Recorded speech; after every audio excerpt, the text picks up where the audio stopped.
My wife demanded, "Sell your startup. My brother needs $1 to start his business." I replied, "Let me call my lawyer."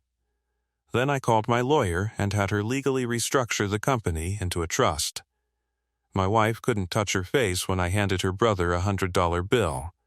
I, 38 male, founded my software company 6 years ago. Started in my garage, worked 80-hour weeks, ate ramen for months. The company's now worth about $4.22 million according to our last valuation. Not huge, but solid. We have 12 employees, consistent revenue, profitable for the last 3 years. My wife Natalie, 36, and I have been married for 4 years. Met her after the company was already established and growing. She works part-time as a yoga instructor, makes maybe $28 a year. We have a prenup, my lawyer insisted, before the wedding, protecting my business interests. Her brother Austin, 33, is a different story. Hasn't held a job longer than 8 months. Always has a $1 million idea that requires other people's money. Last year, he asked me for $50 to start a revolutionary food truck. I said no. He didn't speak to me for 3 months. Yesterday, Natalie ambushed me during dinner. Austin has an incredible opportunity. He needs capital to get started. I kept eating. What kind of opportunity? He's launching a consulting firm, marketing and brand development. He's been networking. Has potential clients lined up. Austin, marketing consultant. The guy who posts crypto scam advice on Facebook. How much does he need? $1 million. I actually laughed. Couldn't help it. Natalie, that's not happening. Her face went hard. This is family. Your company is doing well. You can afford to help. My company's assets aren't liquid. And even if they were, $1 million for Austin's consulting firm is lighting money on fire. So you won't even consider it. There's nothing to consider. She stood up. Then you need to sell the company or take out a loan against it. Austin deserves this chance. Are you serious right now? Completely. We're family. Family helps family. You're being selfish. I put my fork down. Let me call my lawyer. Her eyes narrowed. Why would you need a lawyer? Because you just asked me to liquidate my business for your unemployed brother. I want to make sure I understand my options. Picked up my phone, called Veronica, my attorney. Put it on speaker. Veronica, hey, got a quick question. If my wife is demanding I sell my business to fund her brother's venture, what are my legal protections? Veronica didn't miss a beat. The prenup protects the business. She has no claim to it, but we should probably discuss asset protection strategies. Can you come in tomorrow? Yeah, morning work, 9:00 a.m. I'll have some options ready. Hung up, looked at Natalie. There's your answer. She was shaking with rage. You just humiliated me. You just asked me to destroy 6 years of work for Austin. We're even. She stormed out, slammed the bedroom door. I finished my dinner alone, started thinking about what Veronica meant by asset protection strategies. Update 1. Been 4 days since the initial demand. Things escalated fast. The meeting with Veronica went to her office the next morning. She had documents ready. Your Prenina protects the business, but there's a loophole. If she can argue marital assets were commingled or that the business increased in value due to marital contributions, she could make a claim in divorce proceedings. We're not getting divorced. Maybe not, but she's showing red flags. Let's close the loophole. She laid out the plan. Restructure the company into an irrevocable trust with me as the trustee and beneficiary. The trust would own the company. Natalie would have zero claim. The restructuring was retroactive based on business formation documents predating the marriage. Cost $8,500 in legal fees. Protection complete. Do it. I said took 3 days to finalize. Company now legally owned by the Reynolds Business Trust. I'm the trustee. I control everything. Natalie has no path to force a sale or claim any ownership. Filed all the paperwork yesterday afternoon. The family ambush. Natalie didn't speak to me for 2 days. Then Thursday night, she came home with reinforcements. Austin, her mother, Lorraine, 61, her father, Frank, 64. They were all in my living room when I got home from work. What's this? Lorraine stood up. We need to talk about Austin's opportunity. No, we don't. Frank cleared his throat. Son, we're family. Natalie says, you're being difficult about helping Austin get started. Austin's 33 years old. He's had a dozen opportunities that went nowhere. I'm not funding another one. Austin finally spoke. This is different. I've done the research. The market's there. I just need capital. Then get a business loan. Banks won't loan to someone without collateral or established business history. You know that. So, your plan is to take my money instead. It's not taking, it's investing. I'll pay you back.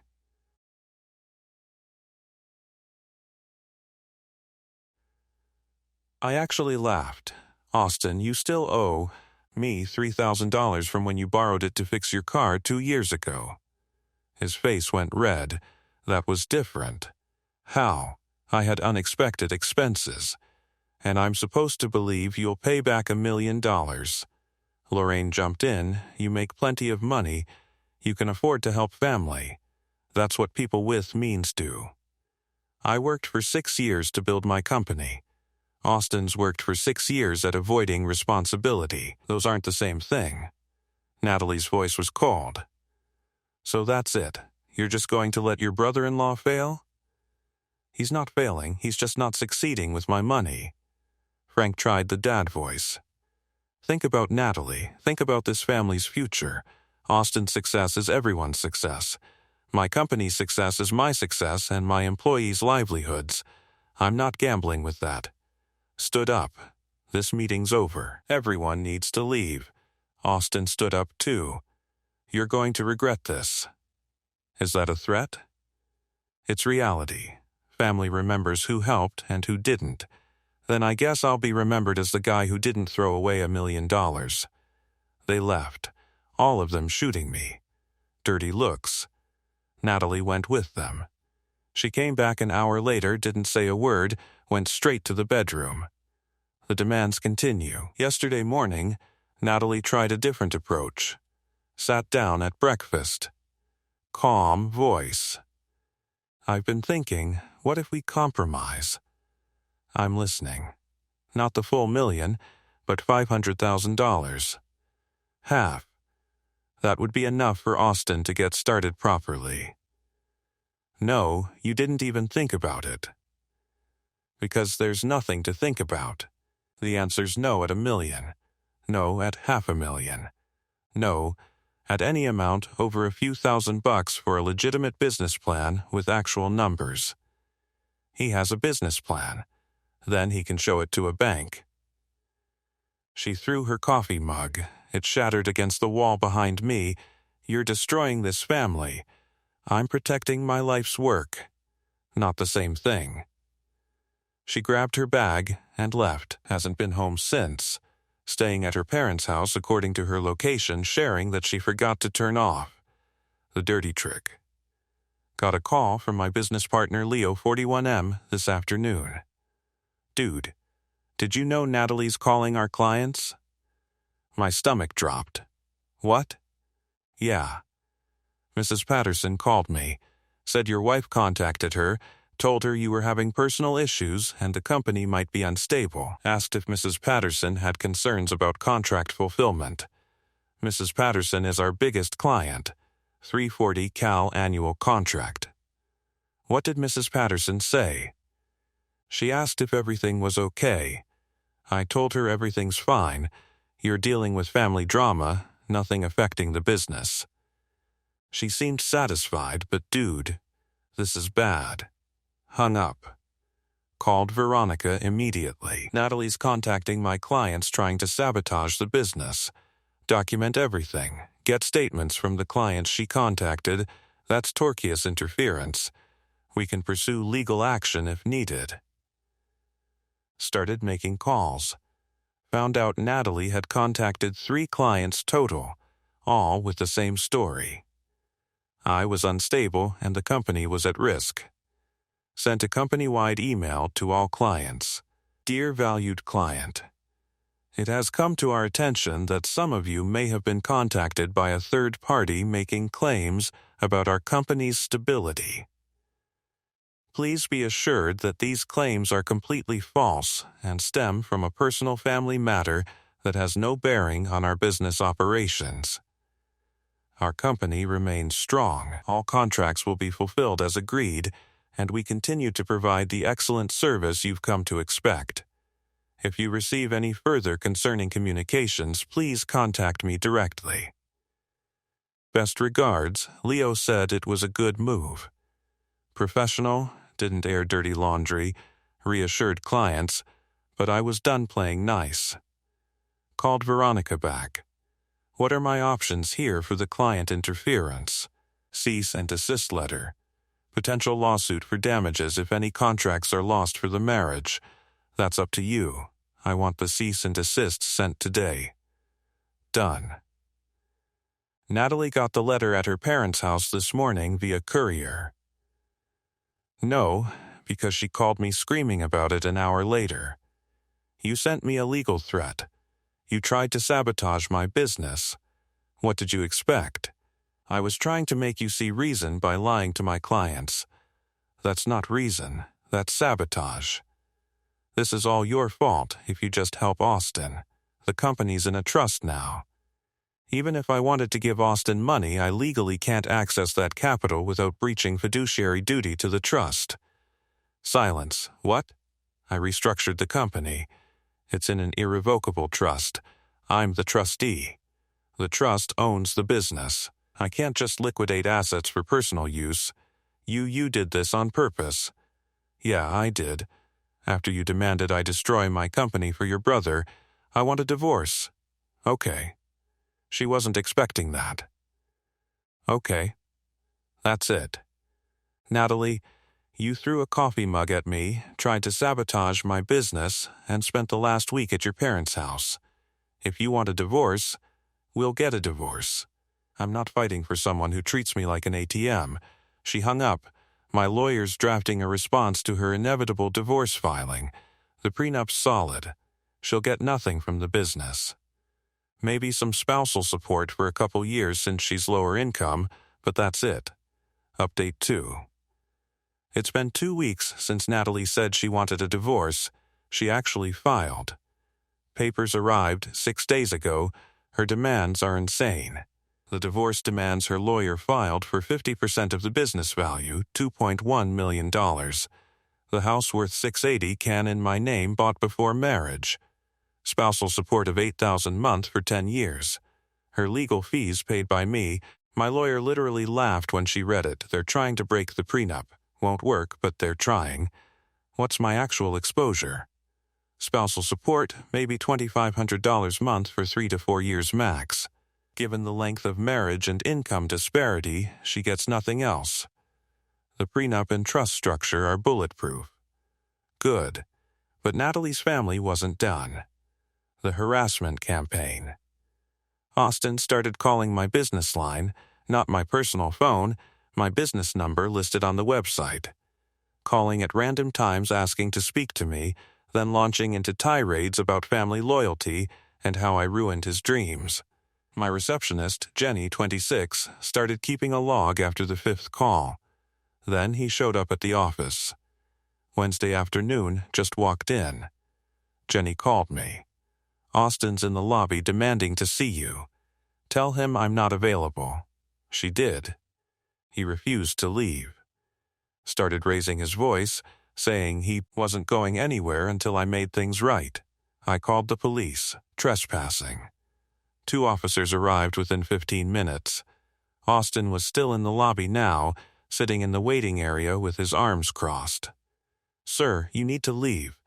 This is private property. I'm not leaving until I talk to the owner. The owner doesn't want to speak with you. You need to leave now or you'll be arrested for trespassing. This is ridiculous. He's family. I don't care if he's your best friend. Leave now. Austin finally left, but not before shouting about how I'd pay for this. Filed a restraining order request that afternoon. Granted, 2 days later, Austin can't come within 500 ft of me or my business. The character assassination. Lorraine started a phone tree, called my parents, my siblings, extended family, told everyone I was abusing Natalie financially, that I was controlling, and had cut her off from all money. Complete lies. My mom called me. What's going on? Lorraine says you won't let Natalie access any money. Explain the whole situation. The $1 million demand, the business sabotage, everything. Oh, well, that's different than what Lorraine said. Yeah, it is. Want me to call her back? Please. My mom's a retired family court judge. When she speaks, people listen. Apparently, she called Lorraine and very calmly explained that demanding someone liquidate their business for a family member's unproven venture is financially abusive behavior, and that Natalie's actions constituted attempted economic sabotage. The phone calls from Lorraine stopped, but Frank tried a different approach. The man-to-man talk. Frank showed up at my house Sunday morning. I was having coffee on the patio. We need to talk. If it's about money for Austin, no, just hear me out. Against my better judgment, I let him in. Look, I know Austin's had setbacks, but he's trying. He's my son. I want to see him succeed. That's understandable, but it's not my responsibility to fund that. I get it. But here's the thing. Natalie's my daughter. This divorce is going to hurt her financially, emotionally. You could stop this by giving Austin $1 million by showing some flexibility, some family loyalty. Frank, Natalie demanded I sell my business. When I refused, she tried to sabotage my client relationships. That's not a disagreement, that's a betrayal. She was emotional, desperate to help her brother, and I'm supposed to reward that behavior. He sighed. You're really not going to help? No. Then I hope you're happy with your money because you're losing your wife over it. I'm losing my wife because she values her brother's fantasies more than our marriage. Not the same thing. He left the courtroom reality. First divorce hearing was yesterday. Temporary orders. Natalie showed up with her lawyer, a guy who looked fresh out of law school. Veronica had her files organized, tabbed ready. The judge reviewed the prenup, reviewed the trust documents, looked at Natalie's lawyer. Counselor, this prenup is clearly valid. The business was established before marriage and has been properly protected. What's your argument for your client receiving any portion of it? Your Honor, the business increased in value during the marriage due to the efforts of your client's husband and his employees. Do you have evidence your client contributed to this increase? She provided emotional support. That's not a legal basis for asset division. What else? He fumbled, had nothing. Judge looked at Natalie.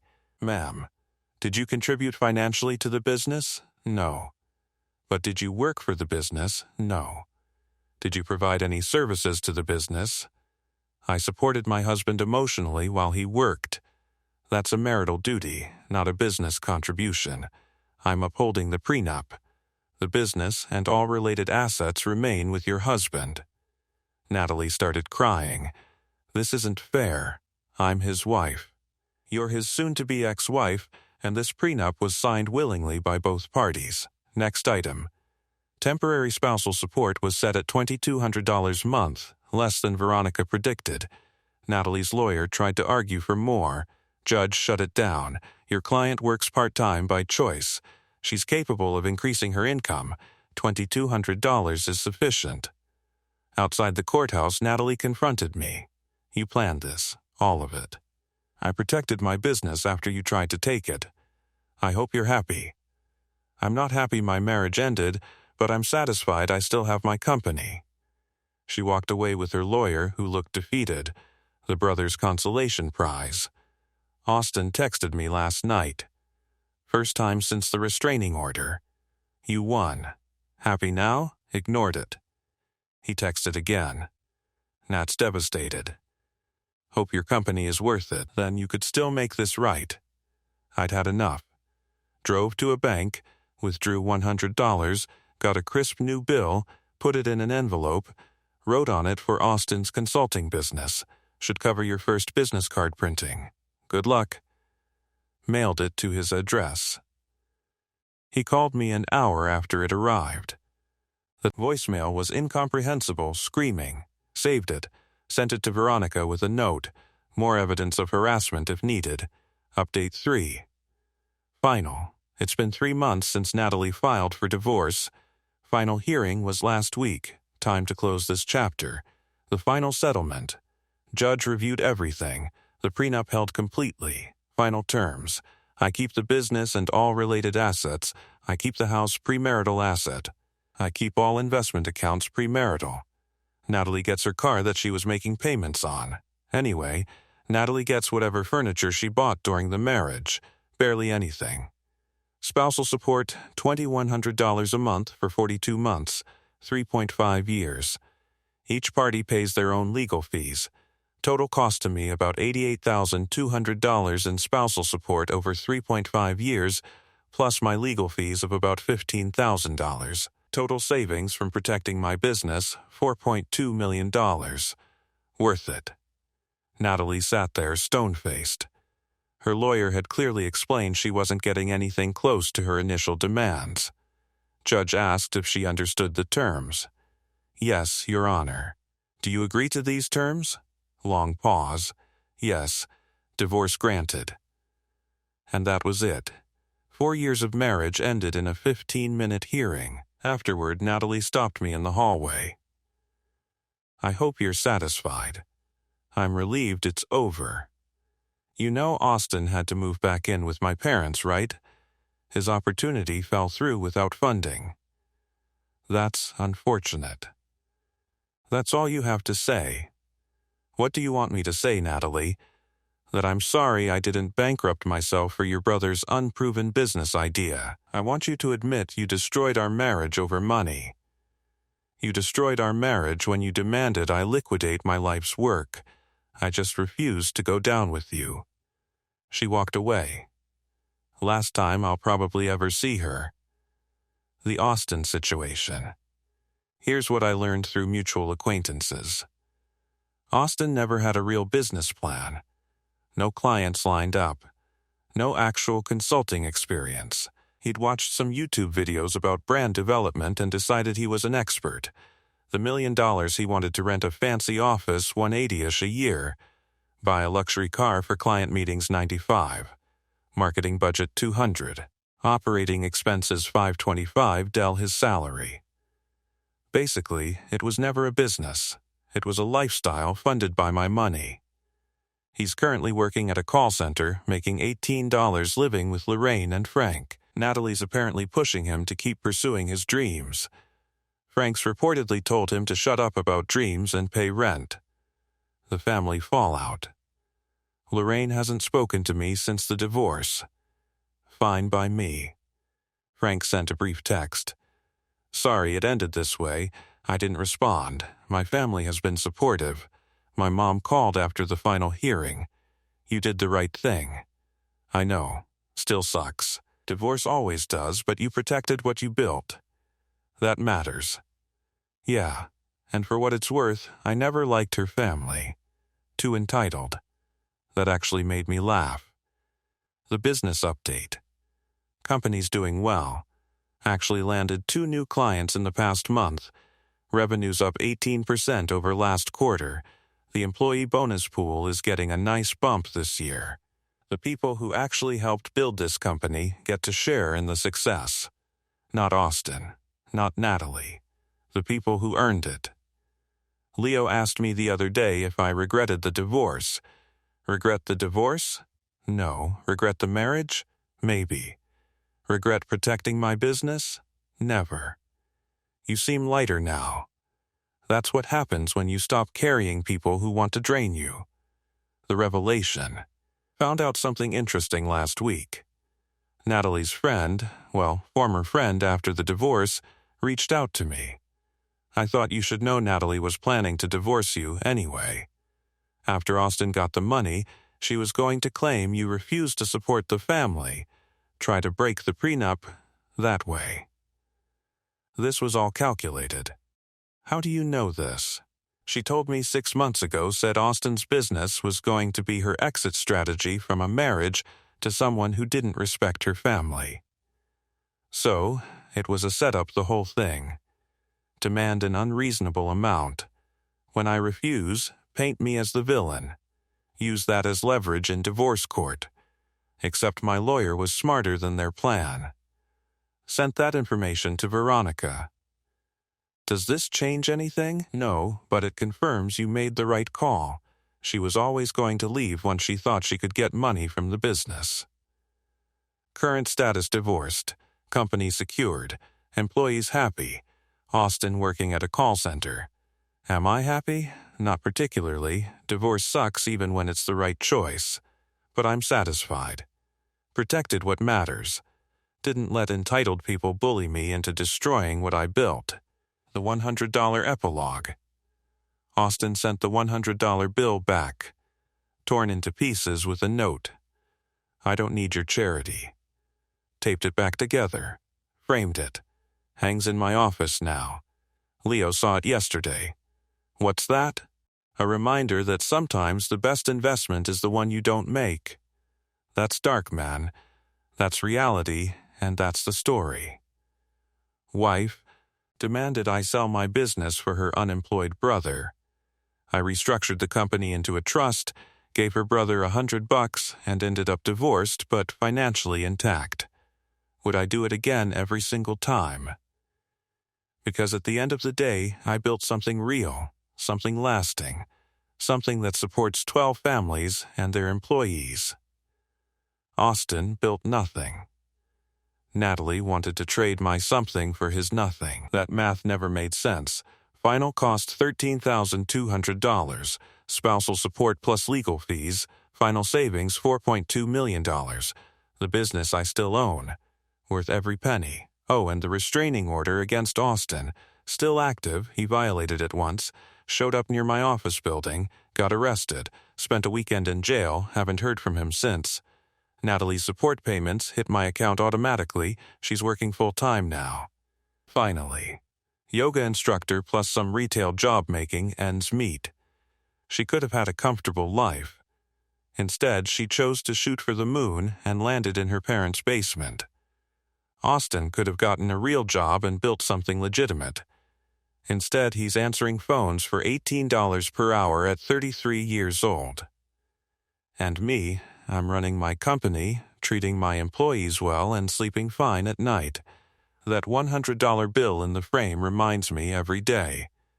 Some people want handouts. Some people want to build. Know the difference. Protect accordingly. The trust structure Veronica set up cost $8,500. Saved $4.2 million. Best investment I ever made. Sometimes the smartest move is saying no, even when everyone's calling you selfish, even when it costs your marriage, because the alternative was losing everything I'd built to fund someone else's fantasy. Hard pass. If Austin ever gets his consulting business off the ground legitimately, good for him. Hope he makes it, but he'll do it without my $1 million. And I'll do just fine without Natalie. Peace.